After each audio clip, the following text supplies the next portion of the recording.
आप देख रहे हैं अब तक न्यूज़ चैनल।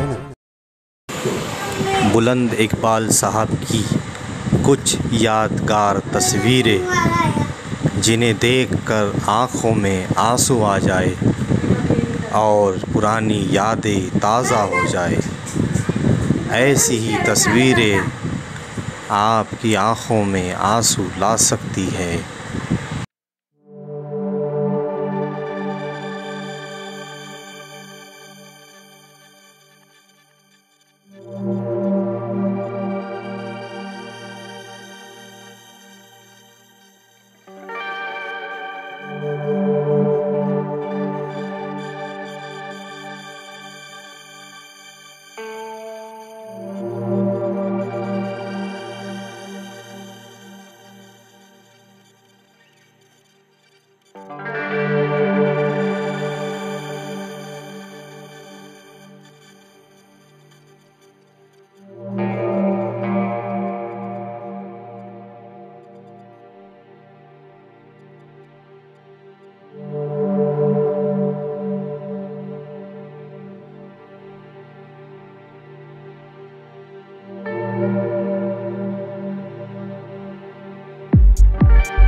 चिट्ठी न कोई संदेश, जाने वो इस दिल पे लगा के ठेस, जाने वो